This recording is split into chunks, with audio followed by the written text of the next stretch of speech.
వచ్చినటువంటి మీ అందరికీ నా వందనాలు తెలియజేస్తున్నాను. బయటికి వెళ్ళిన వాళ్ళు పని లేకపోతే మర్యాదగా వచ్చి లోపల కూర్చోండి, అది మంచిది. ఎందుకంటే బయట నిలబడేది ఏంటంటే ఎవరంటే ఏదో బయట కార్యక్రమాలు జరుగుతూ ఉంటే మీ ఇష్టం వచ్చినట్టుగా నిలబడటం అనేది అది బయట. కానీ దేవుని ప్రజలకు అది అంత మంచిది కాదు అని నా ఉద్దేశం. సరే, బైబిల్ గ్రంథంలో నుంచి నేను కొన్ని సంగతులు నాకు తెలిసి సమయం మరి త్వరగానే ముగించుకుంటాం అన్నాం కదా. 9:24 అయినది, అంటే 9:25 అయింది. 10 గంటల వరకు వాక్యం చెప్తాను, అరగంట. లేదు మీరు సరిగా వినట్లేదంటే ఇంకొక పావు గంట పెంచుతా, అప్పుడు 30 గంట అవుతుంది. వద్దులే అంతసేపు, మనం నాటికలు ఇటువంటి అంటే చూడగలం. కానీ ఇందాక చలి ఎంతమందికి ఉంది అని అంటే ఉంది అని చెప్పి పైకి చెప్పలేం, కానీ లోపల ఉంది. ఇక్కడ ఉన్నటువంటి ఆడవాళ్ళకే చలి ఉంటే నెత్తి మీద ఏమి లేని మాకు ఎలా ఉండాలి చెప్పండి? మీరే చెప్పండి న్యాయవంతులు. నెత్తి మీద ఏ ఒక్కళ్ళకి కూడా లేదు, పురుషులకి ఎవరో మొదలు ఒకళ్ళు ఇద్దరు తప్ప. నేను గట్టి తిరగబాకండి. బైబిల్ గ్రంథంలో నుంచి యోహాను సువార్త 1వ అధ్యాయం. యోహాను సువార్త 1వ అధ్యాయం 11వ వచనం. మాట్లాడుతుంటే జాగ్రత్తగా తీసారా? బైబిల్ మీద పెట్టుకోమ్మ, గురించి కింద పెట్టి చూస్తారా? యోహాను సువార్త 1వ అధ్యాయం 11వ వచనం. లేకపోతే అందరం కలిసి చదువుదామా? తీసినటువంటి వాళ్ళందరూ తీయండి. ఆయన తన స్వకీయుల యొద్దకు వచ్చిన, ఆయన స్వకీయులు ఆయనను అంగీకరించలేదు. చాలా వచ్చిన ఎవరి దగ్గరకు వచ్చాడంట? అందరు విన్నారు, చదివింది అందరూ విన్నారు. ఎవరి దగ్గరకు వచ్చాడు? స్వకీయులు అంటే ఎవరు? సొంత వారు. సొంత వారి దగ్గరికే వచ్చాడంట ఆయన. వినాలి, ఇంకెవరు మాట్లాడుతున్నారు? మీకు ఒక విషయం చెప్తాను. ఇప్పుడు నేను ఎంత మంచి ప్రసంగం చెప్పినా, లోతైన ప్రసంగం చెప్పినా, రేపు పిల్లలు ఎట్టుగారు ఏందనే చెప్పుకుంటారు తప్ప నేను చెప్పిన వాక్యం అక్కడ చెప్పుకోరు. కానీ మనిషిని జీవింపజేసేది వాక్యం మాత్రమే. అమ్మ వింటున్నారా? ఫోన్ ఎవరు కొంచెం సైలెంట్లో పెట్టుకోండి అమ్మా. ఎవరిదైనా పర్లేదు, చిన్నదైనా పర్లేదు, పెద్దమ్మదైనా పర్లేదు.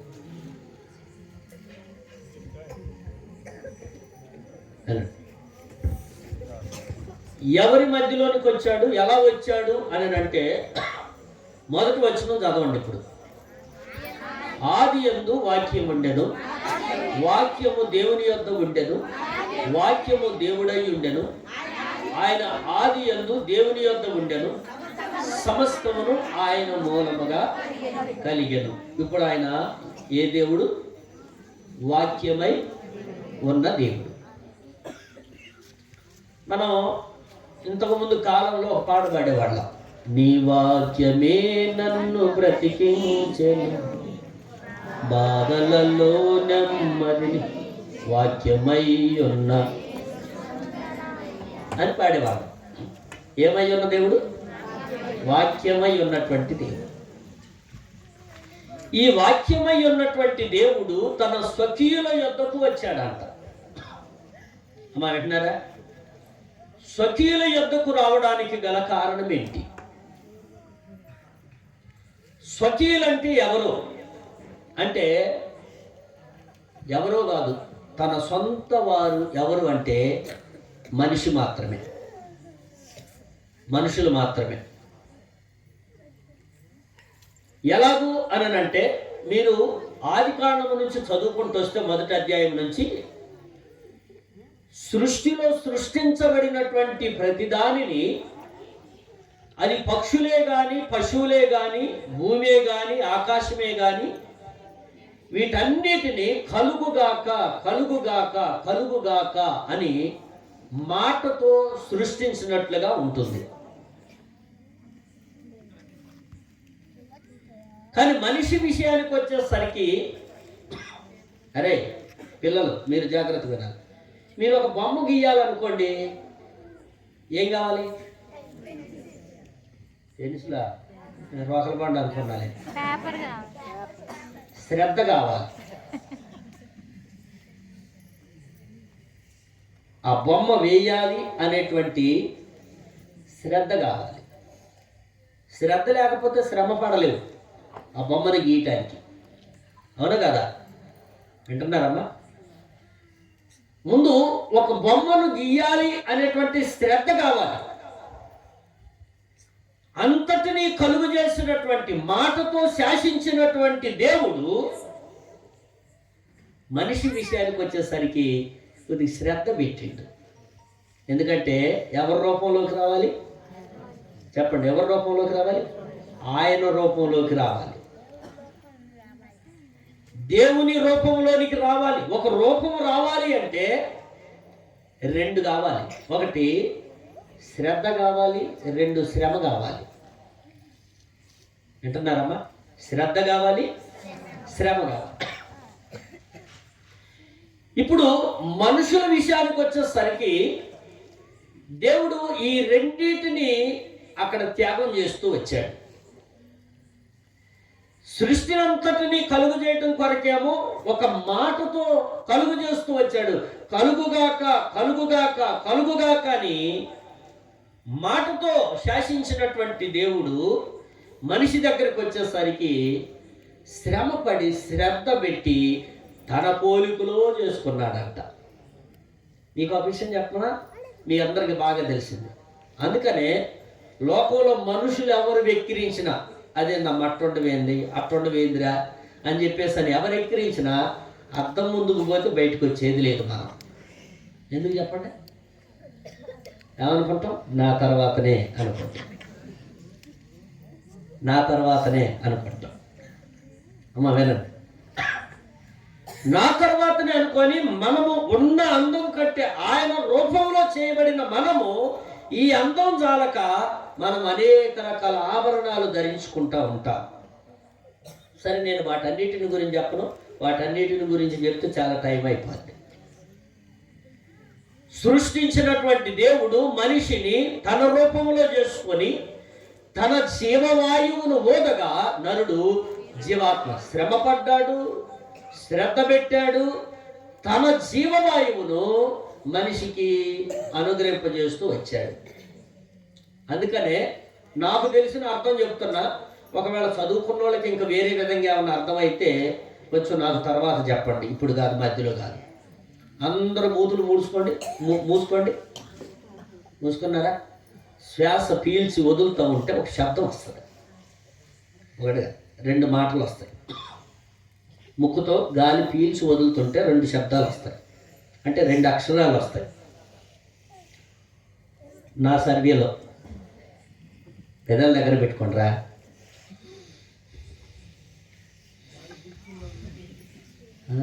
ఎవరు చెప్తున్నారు? పీలుస్తుంటే ఏ శబ్దం వస్తుంది? వదులుతుంటే షూ శబ్దం వస్తుంది.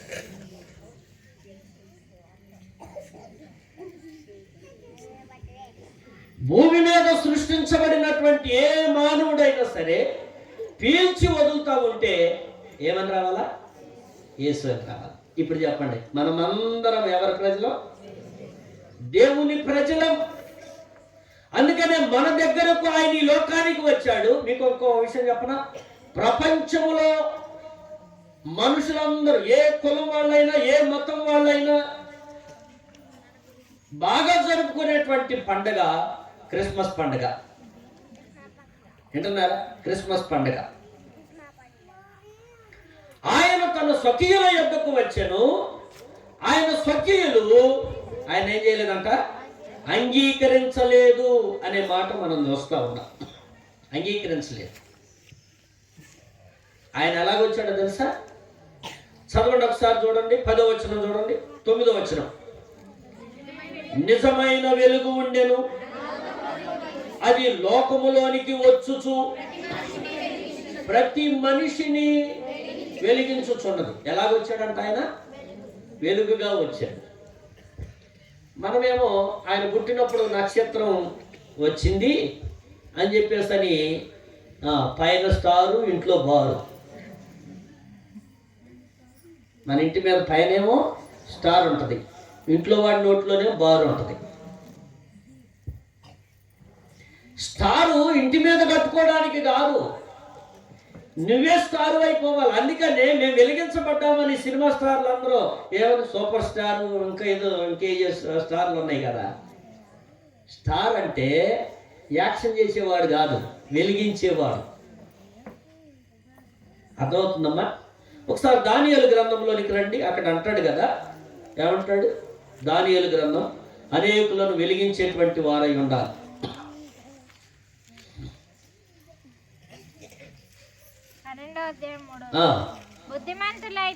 బుద్ధిమంతులైతే ఆకాశ మండలములోని జ్యోతులను పోలిన వారై ప్రకాశించెదరు.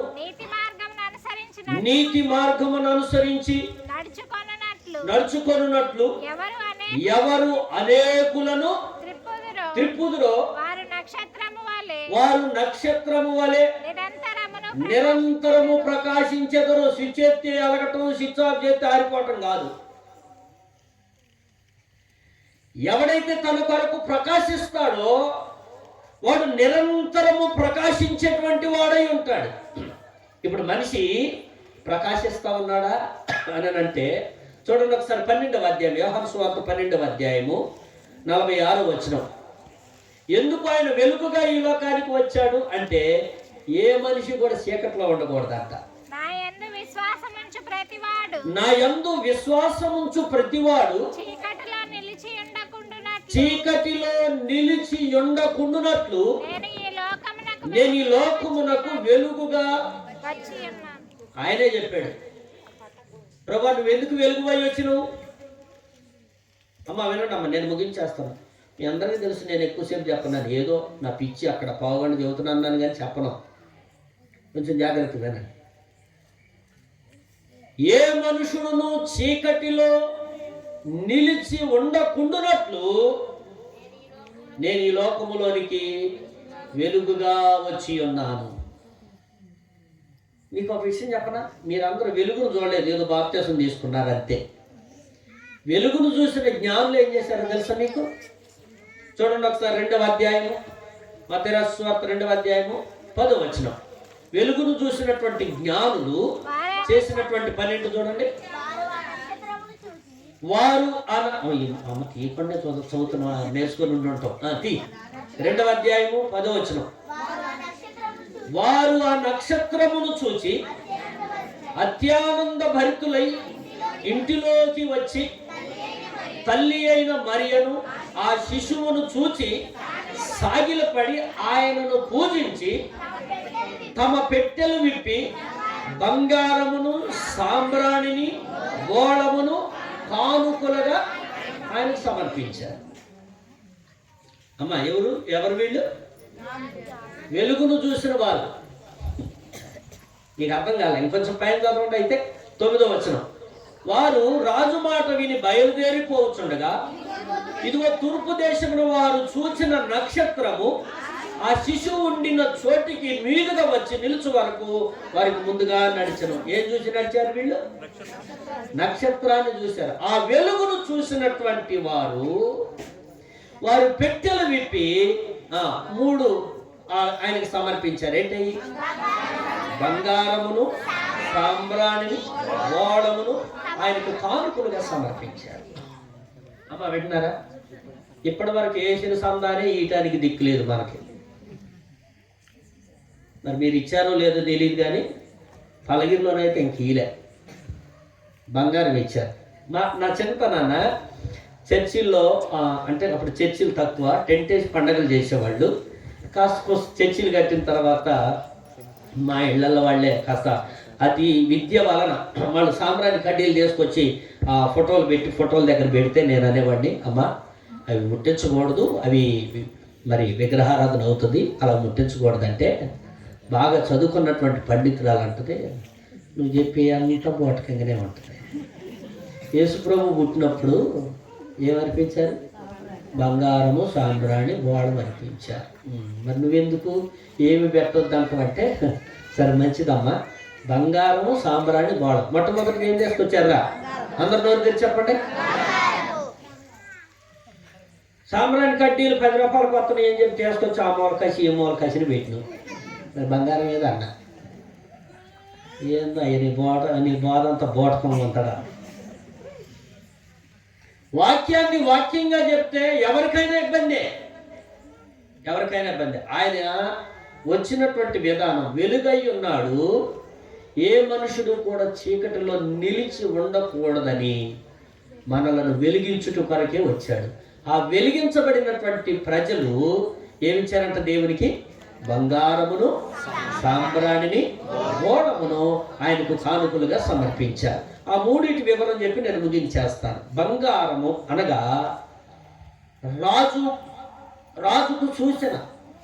అప్పటి కాలంలో బంగారాన్ని ఎవరు ఎక్కువగా ధరించేవారు అంటే రాజులు మాత్రమే ధరించేటువంటి వారు. ఇది మొదటి సంగతి. అయితే బంగారము మరొక దానికి సూచన, పరిశుద్ధతకు గుర్తు. బంగారము పరిశుద్ధతకు గుర్తు. పరిశుద్ధుడైనటువంటి దేవుడు లోకములో ఉన్నటువంటి మానవాళిని ఒక రాజుగా పరిపాలించడం కొరకు జన్మించాడని సామాన్యమైన మానవులు కాదు అర్పించింది, జ్ఞానులు అర్పించారు. రెండోది సాంబ్రాణి. అంటే సాంబ్రాణి కడ్డీలు మనం ఇల్లంత వాసన వచ్చి దోమలు ఎలగొట్టేవి కాదు. సాంబ్రాణి ప్రధాన యాజకుడికి గుర్తు. లోకములో ఉన్నటువంటి ప్రజలను పరిపాలించడం కొరకు, లోకములో ఉన్నటువంటి ప్రజలను యాజకుడై ఉండి ముందుండి నడిపించడం కొరకు. అందుకని ఆయన అన్నాడు కదా, నేను గొర్రెలకు మంచి కాపరిని, నా గొర్రెలు అయితే నా స్వరం వింటాయి, నన్ను వెంబడిస్తాయి, నేను వాటిని ఏం చేస్తానన్నాడు? మేపుతాను, కాస్తాను అన్నాడు. ఆయన ప్రధాన యాజకుడిగా ప్రజలను పాలించడం కొరకు వచ్చాడు. మూడోది బోళం, ఔషధం. గాయపడినటువంటి ప్రజలను, చీకట్లో పోతుంటే ఏం తగులుతాయిరా అబ్బాయిలు? చీకట్లో పోతుంటే ఏం తగులుతాయి? రాళ్ళు తగులుతాయి, కింద పడతాం, మాసెప్పులు పోతాయి, నానా రకాలు. గాయపడినటువంటి ప్రజలను ఆయన స్వస్థపరచడం కొరకు వచ్చాడని జ్ఞానులు ఆ వెలుగును చూసి వారి పెట్టెలు విప్పి ఆయనకు బంగారమును సాంబ్రాణి బోళమును కానుకలుగా సమర్పిస్తూ వచ్చారు. నువ్వేమిచ్చావు? వెలుగును చూసి వెలిగించబడ్డానని చెప్పుకుంటున్నావు, బాప్తిసం తీసుకున్నానని చెప్పుకుంటున్నావు, ప్రతి క్రిస్మస్కి వస్తానే ఉన్నావు, ప్రతి జనవరికి వస్తానే ఉన్నావు. ఇప్పటికే ఎన్ని రోజులు అయిపోయినాయి? 23 రోజులు అయిపోయినాయి. డిసెంబర్ నెల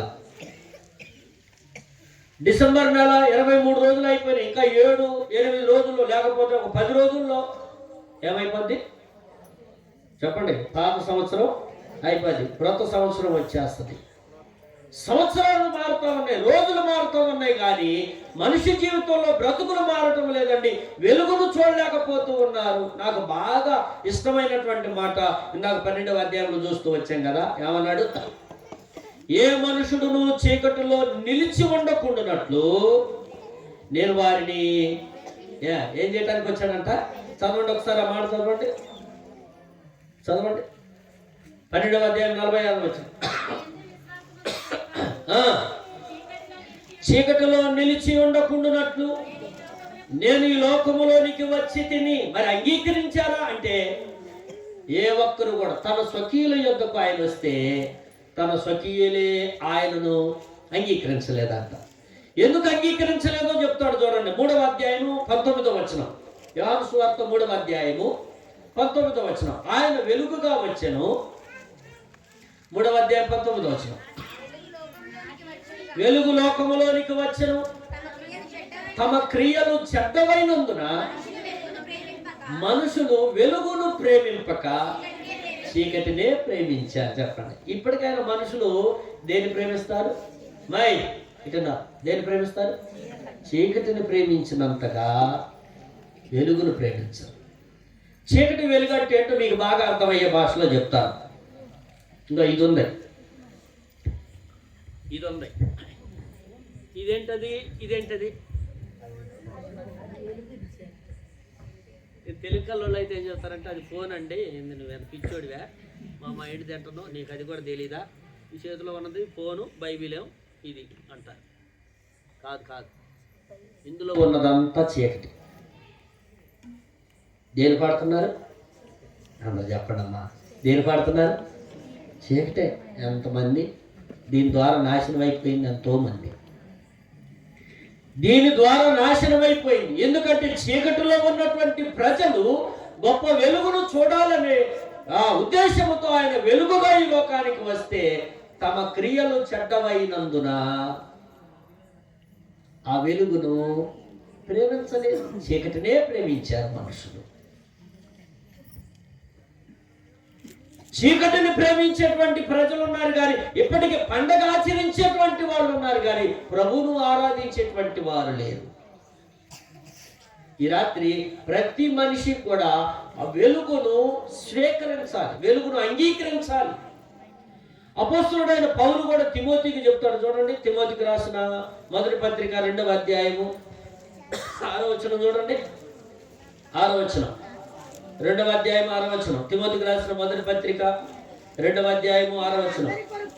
ఈయన అందరి కొరకు విమోచన క్రయధనముగా తన్ను తానే సమర్పించుకున్నారు. అమ్మా, జ్ఞానులు ఎవరన్నా బలవంతం చేశారా? అమ్మ ఇటు వింటున్నారా? జ్ఞానుల్ని ఎవరన్నా బలవంతం చేశారా? ఆయన పుట్టిండు బంగారం సామ్రాణి బోళం అర్పించండి అని ఎవరు చేయలే. వాళ్ళంతటా వాళ్ళే వచ్చారు, ఆ వెలుగును చూస్తూ వచ్చారు. వెలుగును చూస్తూ వచ్చినటువంటి వారు వారి పెట్టెలు విప్పి బంగారమును సామ్రాణి బోళమును ఆయనకు కానుకలుగా సమర్పించారు. ఇప్పుడు యేసుక్రీస్తు ప్రభువారు కూడా ఈ లోకములోనికి వెలుగుగా వచ్చి తను తానే దేవునికి సమర్పించుకున్నాడంట. తను తానే దేవునికి అప్పగించుకున్నాడు, సమర్పించుకొనెను అనే మాట మనం అక్కడ చూస్తూ ఉంటాం. మళ్ళీ చదవండి. ఈయన అందరి కొరకు విమోచన క్రయధనముగా తను తానే సమర్పించుకున్నాడు. ఎవరు ఆయన సమర్పించలేదు. ఈ దినాల్లో దేవుని నమ్మడం అంటే బాప్తిసం తీసుకోవటం, బైబిల్ కొనుక్కోవటం, బాప్తిసం తీసుకున్న కొద్ది రోజులు మాత్రమే గుడికి రావటం, తర్వాత నాకు అన్నీ తెలుసులే అని చెప్పేసి అని దేవునికి హృదయాన్ని ఇవ్వకుండా బయట తిరగటం ఎక్కువైపోయింది. యేసుక్రీస్తు ప్రభువారిని గురించి ఇంకొక మాట కూడా చెప్తాడు. హెబ్రీ పత్రిక 5వ అధ్యాయం, హెబ్రీ పత్రిక 5వ అధ్యాయం 7వ వచనం. హెబ్రీ పత్రిక 5వ అధ్యాయము 7వ వచనం. శరీరధారి అయి ఉన్న దినములలో మహారోదనముతో కన్నీళ్లతో తన్ను మరణము నుండి రక్షింపగలవానికి ప్రార్థనలను యాచనలను సమర్పించి భయభక్తులు కలిగి ఉన్నందున ఆయన అంగీకరించబడెను. ప్రార్థనలు యాచనలు సమర్పించినందున ఆయన అంగీకరించబడెను. కాబట్టి నువ్వు క్రిస్మస్ పండుగ అంటే ఏమి సమర్పిస్తున్నావు దేవునికి? ఏమి సమర్పించుకుంటున్నావు? నిజంగా నువ్వు వెలిగించబడితే నీ జీవితాన్ని ఆయనకి సమర్పిస్తావు, నీ జీవితాన్ని ఆయనకి సమర్పిస్తావు. లేకపోతే ఇందాక పిల్లలు పడేశారు చూసారా, చిత్కాగితం అని ఒకడే పడేసిండు, ఒకడేమో మార్చుకొని ధనవంతుడైపోయిండు. వింటున్నారా? దేవుడు 2 అవకాశాలు, 2 నీ ముందు పెట్టాడు. 1 జీవము, 2 మరణము నీ ఎదుట పెట్టాడు. జీవాన్ని కోరుకుంటావా, మరణాన్ని కోరుకుంటావా అంటే మనిషి ఇప్పుడు ఎంత తెగిడిచాడో తెలుసా? ఇవాళ చస్తే రేపు గురుడు అంటుంది, వీడు చచ్చి కుటుంబాన్ని ఏమో ఊరు పొద్దరిచ్చోడా, చస్తే ఎక్కడికి పోతామన్న సంగతి తెలుసా? ఆయన శరీరముతో ఉన్నప్పుడు శ్రమలు అనుభవించి తండ్రి చేత అంగీకరించబడటానికి ఆయన కూడా సమర్పించుకున్నాడంట. జ్ఞానులు సమర్పించుకున్నారు, యేసుక్రీస్తు ప్రభువారు కూడా తండ్రికి సమర్పించుకున్నారు. ఈ దినాల్లో ఆయన బిడలమని చెప్పుకునేటువంటి మనము మన జీవితాన్ని దేవునికి సమర్పించుకోలేకపోతూ ఉన్నాం. అందుకని ఆయన గురించి వ్రాయబడింది ఏంటంటే, ఆయన తన స్వకీయుల యొద్దకు వచ్చెను, ఆయన స్వకీయులే ఆయనను అంగీకరించలేదు. ఇప్పుడు మీరు చెప్పండి, అంగీకరించిన వాళ్ళు చేతులు ఎత్తండి. ఆయన అంగీకరించిన వాళ్ళు చేతులు ఎత్తండి. అంగీకరించడం అంటే ఏంది? చేయి ఎత్తిన బాగా అర్థమయ్యి ఎత్తిన, అర్థం కాక ఎత్తిన. అంగీకరించడం అంటే ఏంటో మీకు అర్థమయ్యే భాషలో చెప్తాను. తాళి కట్టిన తర్వాత కన్న తల్లిదండ్రులు మాట్లాడటవా, తాడు కట్టినోడు మాట్లాడటవా? ఎవరు నేను మా అమ్మ వాళ్ళు మాట ఏంటంటే ఎనక తన్నుడు దాతను. బాప్తిసం తీసుకున్న తర్వాత ఎవరు మాట వినాలో? లోక మాట వినాలా, దేవుని మాట వినాలా? ఎప్పుడు వింటున్నారు మరి? మైక్ 6 గంటలకు పెట్టి రెండమ్మో రెండు అంటే పిల్లలు డ్యాన్స్ వేస్తున్నారంటే ఇంటికాడ ఇవన్నీ వదిలిపెట్టి వచ్చినాం. అప్పుడు దాకా పాట పాడతారు, వాళ్ళే పాడతారు. ఆదివారం కూడా అంతే. మీలో కొంతమంది పిచ్చేట్టు నాకు అర్థం కాదు. అప్పటి వరకు ఉంటారు, చివరి దీవెన ప్రార్థన ఉన్నప్పుడు లేదు తానుకేసి వెళ్ళిపోతూ ఉంటారు. చివరి దీవెన ప్రార్థన వరకు కూడా ఉండలేరా? అదేనా మీ సమర్పణ? యేసుక్రీస్తు ప్రభువారిని చూసి మీరు ఏమి నేర్చుకుంటున్నారు అని కొంచెం ఆలోచన చేస్తే ఆయన కూడా దేవునికి సమర్పించుకున్నాడట. అందుకనే ఆయన తన స్వకీయుల యొద్దకు వచ్చాను, స్వకీయులు ఆయన అంగీకరించలేదు. ఎందుకు స్వకీయుల యొద్దకే వచ్చాడంటే ఏ మనుషుడును కూడా చీకటిలో నిలిచి ఉండటం ఆయనకి ఇష్టం లేదు కనుక ఆయన వెలుగుగా ఈ లోకానికి వచ్చాడంట. ఒకవేళ నువ్వు పైకి బాప్తిసం తీసుకొని అలాగే ఉంటున్నావేమో, ఇకనైనా దేవుని అంగీకరించు, ఇకనైనా దేవునికి నీ హృదయాన్ని సమర్పించు. ఇదిగో ప్రభువా, నేను నీకు సమర్పించుకుంటున్నాను. ఒక యజమానికి యజమానురాలైతే ఎలాగైతే ఆయనకు భద్రాలై ఉంటావుందో అలాగ నిజంగా నువ్వు ఆ వెలుగును వెంబడిస్తే నువ్వు కూడా ఎవరిని వెంబడించాలి చెప్పండి? దేవుని వైపు చూడాలి, దేవునికి సమర్పించేటువంటి వారై ఉండాలి.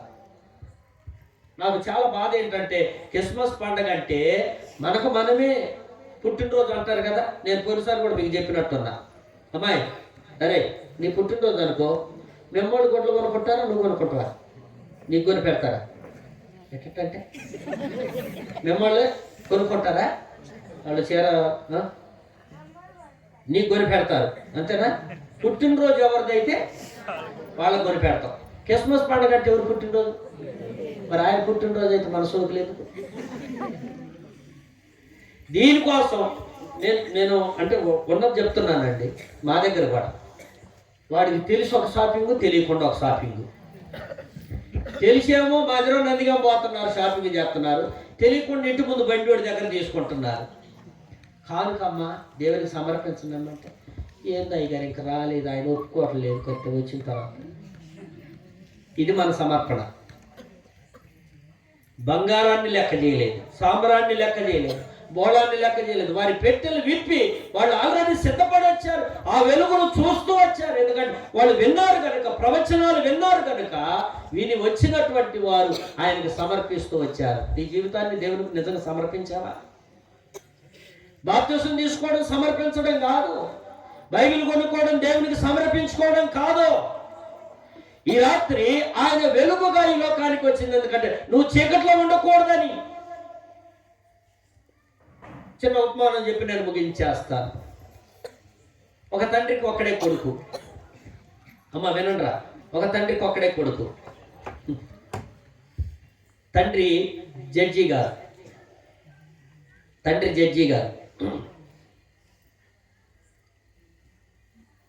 ఈ కొంచెం అధికారంలో ఉన్నటువంటి వారు పిల్లలను పట్టించుకోవడం అనేది కొంచెం కష్టమే, మనకు లాగానే. నేను మొన్న మా రామరెడ్డిపల్లి ఒక సెమీ క్రిస్మస్ జరిగితే ఎంతంత చిన్న పిల్లలు 12:30 అప్పుడు అక్కడే ఇంటికి వెళ్ళిపోతున్నారు. ఆ వయసులో మమ్మల్ని అసలు వదిలిపెట్టలే, నన్ను కూడా వదిలిపెట్టలే. చేయి పట్టుకొని ఇంకేంటా నువ్వు చూసేది రా అని చెప్పేసి ఇంటికి తీసుకుపోయేది. అంత చిన్న చిన్న పిల్లల్ని వదిలిపెట్టి వెళ్ళిపోయారు. అందుకని వాళ్ళు వెచ్చలవిడికి బాగా తయారైపోయారు. ఎందుకంటే తల్లి వెంట ఉండి చేయి పట్టుకొని ఇంటికి తీసుకోవట్లే, వాళ్ళే వస్తారులని ముందే పోయి తిరిగి పండుతుంది. ఈ పిల్లలు చిన్నంగా అక్కడ వేసే డ్యాన్సులు అవన్నీ కుప్పిగంతులన్నీ చూసి నెమ్మదిగా ఇంటికి వెళ్ళిపోతున్నారు. అలాగే అలవాటైన కొడుకు ఏదో ఒక దొంగతనంలో పట్టుబడి జైల్లోకి వెళ్ళిపోయాడు. జైల్లోకి వెళ్ళిపోతే ఆ శిక్షను అనుభవించవలసినటువంటి, నేరం చేసినటువంటి పిల్లోడికి ఉరిశిక్ష విధించడం జరుగుతుంది. తండ్రి కాబట్టి నేను ఉరిశిక్ష అమలు జరపలేను అని చెప్పేసి ఇంకొక జడ్జిని పెట్టారు. ఉదయాన్నే ఉరిశిక్ష. ఆ తండ్రి కోటేసుకొని కుమారుడు మరి ఉదయాన్నే ఉరి తీయబడతాడు. వెళ్ళి పరామర్శిద్దామని చెప్పేసి తండ్రి వెళ్ళి తండ్రికి ఉన్నటువంటి కోటును, తండ్రి ఉన్నటువంటి వేసుకున్నటువంటి డ్రెస్సును కుమారుడికి ఇచ్చి తండ్రి ఆ ప్లేస్లో ఉన్నాడు. ఆ కోట్లో ఒక కాగితం పెట్టాడు. కుమారుడా, నువ్వెవరికి డౌట్ రాకుండా నా వేషమే, నా భాషే కనుక నువ్వు వెళ్ళిపో అని చెప్పేసి పంపించాడు. ఉదయాన్నే చీకటితోనే వేస్తారు ఊరి. తీసుకెళ్ళారు, ఊరేసేసారు. తర్వాత బయటకు వచ్చిన తర్వాత ఎవరు చనిపోయిందని చెప్పేసి చూస్తే కుమారుడు ప్లేస్లో ఎవరు చనిపోయారు? తండ్రి చనిపోయారు. ఏమైనా ఉన్నాయా ఇందులో అని చెప్పేసి అంటే తండ్రి ఎందుకు చావలసి వచ్చింది అని అంటే ఆయన దగ్గర ఒక పేపర్ ఉందంట. చేసినటువంటి నేరానికి శిక్ష అమలు చేయబడింది. నేరం ఎవరు చేశారు చెప్పడమ్మా? నేరం ఎవరు చేశారు? కుమారుడు చేశాడు. శిక్ష ఎవరు? తండ్రి అనుభవించాడు. ఈ లోకంలో నేరాలన్నీ చేసేది మనం, నెట్టేది ఎవరి మీద? దేవుని మీద. మంచి జరిగితేనేమో, చెడు జరిగితేనేమో దేవుని మీద అన్నా లేకపోతే సైతాన్ మీద అన్నా రుద్దటో నేర్చుకున్నాం, కానీ మనము చీకట్లో ఉన్నామన్నటువంటి సంగతిని మర్చిపోతూ ఉన్నాం. అందుకనే నాకు ఆ వాక్యం చదివినప్పుడు కొంత దుఃఖం వచ్చేసింది. ఏ మనుషుడు కూడా చీకటిలో నిలిచి ఉండకూడదని వారిని వెలిగించుడు కొరకే యేసుక్రీస్తు ప్రభువారు ఈ లోకానికి వచ్చాడు. ఎన్ని నాటికల ద్వారా చూపించినా, ఎన్ని పాటల ద్వారా చూపించినా మనం ఈ పట్టాల మీదనే వదులుతూ ఉన్నాం. టీవీల్లో వచ్చే సీరియల్ అయితే ఒక్కటి కూడా పోకుండా ప్రక్కన ఉన్నటువంటి వారికి కూడా మా దగ్గర కరెంటు పోయింది, ఏం జరిగింది అంటే చాలు మొత్తం చెప్తూ ఉన్నారు. ఇప్పుడు చెప్పండి, నువ్వు నిజంగా దేవునికి సమర్పించుకోవాలి అంటే నువ్వు ముందు వెలుగును గ్రహించేటువంటి దానవై ఉండాలి. తన స్వకీయులే తనను అంగీకరించలేదు. ఈ రాత్రి నువ్వు అంగీకరించావా? ఈ 2025 సంవత్సరం ముగింపులో ఉన్నాం.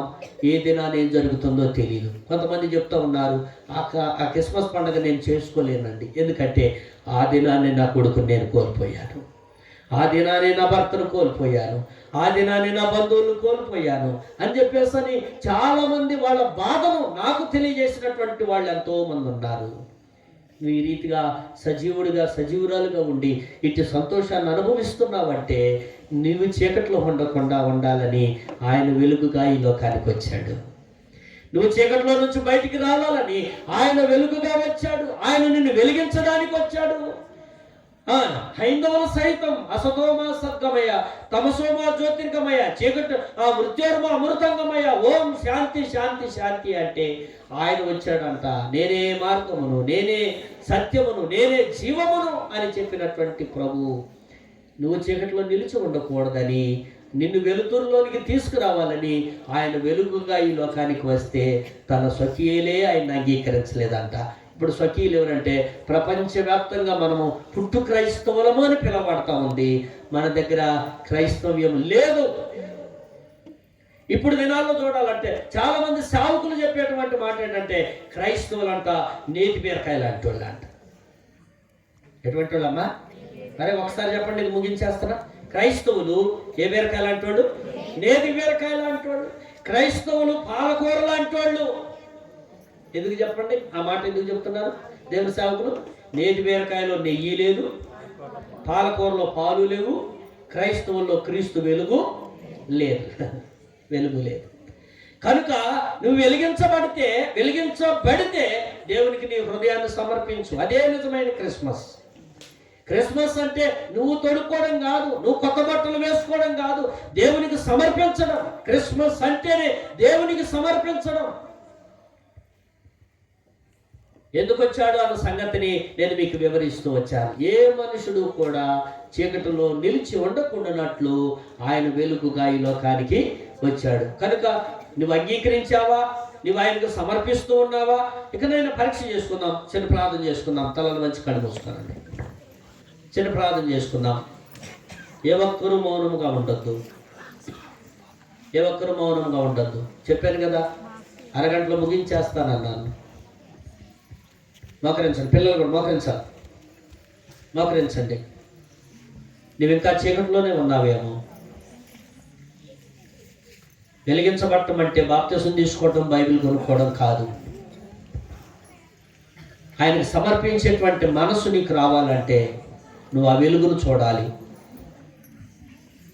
ఆయన చీకటిలో నువ్వు నిలిచి ఉండటం ఆయనకి ఇష్టం లేక, నిన్ను వెలిగించాలని, నువ్వు నీ ద్వారా అనేకులు వెలిగించబడాలని ఆయన నీ దగ్గరకు వస్తే నువ్వు అంగీకరించకుండా, లోకంలో ఏదో రోగం వద్దని బాప్తీసం, ఆశీర్వాదం వస్తుందని బాప్తీసం తీసుకుంటున్నావేమో. లేదు సుమా, నువ్వు వెలిగించబడాలి. నీ ద్వారా అనేకులు వెలిగించబడాలి. దేవుని వాక్యం చెప్తా ఉంది, నువ్వు ఇంకా చీకటిలోనే ఉన్నావు. వెలిగించబడలేదు. వెలిగించబడితే నిన్ను నీవు దేవునికి సమర్పించుకునేటువంటి దాన్ని. ఏం పర్వాలేదు, చీకటైనా పర్వాలేదు. కళ్ళు మూసుకోనండి. కళ్ళు తెరవలసినటువంటి పని